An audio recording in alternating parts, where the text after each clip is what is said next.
Hello everybody, thank you for coming back to watching this YouTube channel. Today I'm here to talk to you briefly about kicks and my general philosophy with kicks, kicking combinations, things like that. Basically anything that falls under that kicking strike for me. When I am personally looking for a student to show me their kicks, to whether that's a strike test, an actual belt test, or just to give them some general critiques, there are 4 elements that I'm looking for. And I'm looking for them in a particular order. First off is technique. If you cannot show me the proper technique, then why are we here? Okay? Of course, your learning technique, depending on your various level of experience with the kick and whatnot, that's going to vary. But that's number one, is always having proper technique. With that being said, there's no way to ever do a perfect technique, but you want to get yourself to polish your kicks, okay? You want to make sure that they're looking as good as they can. So doing the proper technique for any given kick is strongly and for sure my number one and most important thing on this list, okay? Second thing on this list is accuracy. If you cannot deliver the kick to where it needs to go, there is no point in using that technique. If you cannot hit your intended target, you're wasting time, you're wasting energy to use this kick for a sparring application as well as a self-defense application. Okay? Technique, accuracy. Moving along with that is then power. Okay? Power is important for most techniques. Okay? You have to be able to do the technique correctly, do it on target, and then you need to be able to deliver that with enough power to make a difference. Now, certain kicks are stronger than others. I completely understand that. But using the power that they give you is very important. Whether that technique is meant and designed solely for distraction, if you don't deliver enough power for distraction, especially in a self-defense situation, you might as well have not thrown the kick.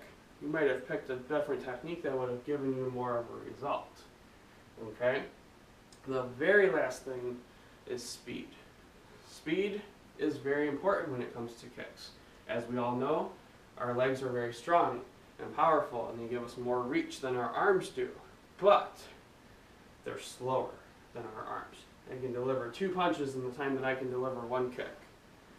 Now, depending on my range, depending on the situation, is going to determine which one I would rather use, my punches or my kicks.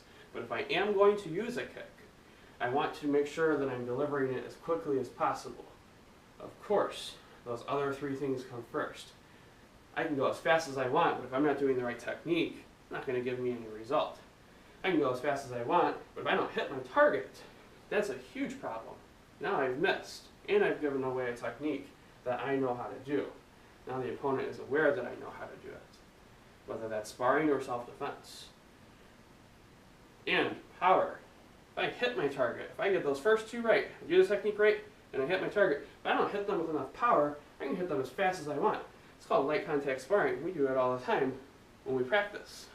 But it doesn't give us the result that we want unless we are in a competition, perhaps. And if it's a sensor-based competition, usually not going to give you the points. So, to review, accuracy of technique, number one important thing. You need to do the technique correctly. If you're not doing the technique correctly, you might as well not throw that kick and pick a kick that you are more familiar with and can do the technique correctly with. Number 2 is accuracy. If you cannot deliver the kick to the target, there is no point in doing the kick. Unless, of course, you're practicing for accuracy. That's the exception to the rule. Number 3 is power. If you do not deliver enough power onto target to have an effective result, there is no point in throwing the kick. Number 4 is speed. Speed helps. It's very important when it comes to using kicks over hand techniques, but if we cannot get those first 3 things correctly done first, speed is useless. Thank you very much for giving me your time to listen to my philosophy when it comes to using kicks in a competitive or combative situation.